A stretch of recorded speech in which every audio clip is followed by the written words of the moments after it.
Il faisait partie de la garde rapprochée du doyen Bamamadou. Et lorsque le doyen a décidé de me donner la direction de l'UFDG, il a appelé tous les maintiens d'ordre.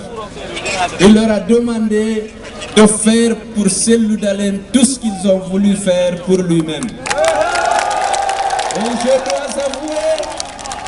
Et je dois avouer que depuis tant qu'ils sont, ils se sont montrés à la hauteur de la mission, celle de maintenir l'ordre lors de nos manifestations et surtout pour défendre le cas échéant et en cas de nécessité la vie de Cellou Dalein.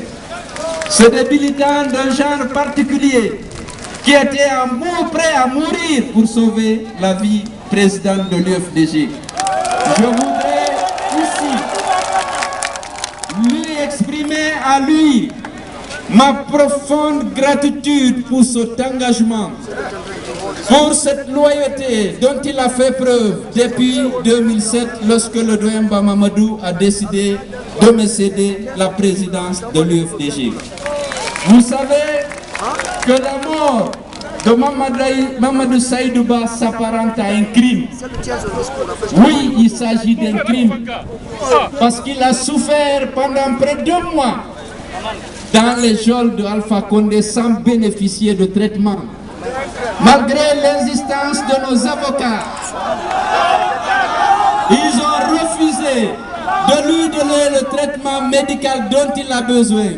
C'est lorsqu'ils ont senti que ses jours étaient sur le point de finir, 48 heures avant sa mort, qu'ils ont décidé de prendre l'ordonnance d'hospitalisation. Lorsqu'il est arrivé à l'hôpital, c'était trop tard. Mais pourquoi cette haine, cette stigmatisation des militants de l'UFDG? Pourquoi nous n'avons pas le droit d'avoir des soins appropriés?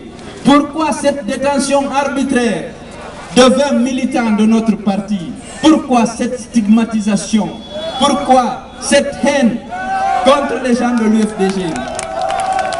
Vous savez déjà, ces 20 jeunes qui appartiennent, 20 jeunes, il y en a parmi eux qui sont moins jeunes, qui appartiennent à ce qu'on appelle au sein du parti les maintiens d'ordre.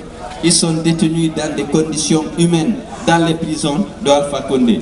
Il n'y a aucun indice, il n'y a aucune preuve de leur responsabilité. À l'UFDG, nous sommes contre l'impunité. Nous voulons que tous ceux qui sont coupables de meurtre ou d'assassinat, quelle que soit la victime, que la personne repende devant les tribunaux. Nous ne l'avons jamais obtenu lorsqu'il s'agit de nos militants de l'UFDG. Depuis Zakariao, juste derrière ce carrefour, jusqu'à maintenant, 73 de nos militants ont été abattus par les forces de l'ordre. Jamais une enquête n'a été ouverte.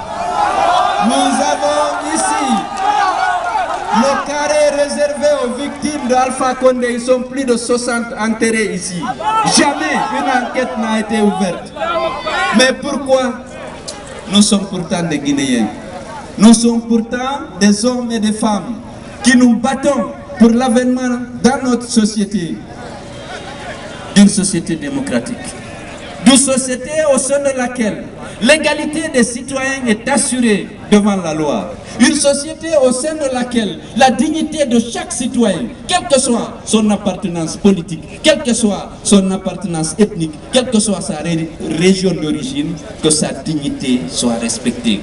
Voilà le combat pour lequel nous sommes en train de battre. Ce n'est pas le pouvoir pour le pouvoir. Mais malheureusement, notre combat est loin de finir. Parce que M. Alpha Condé parle d'un 3e mandat, malheureusement.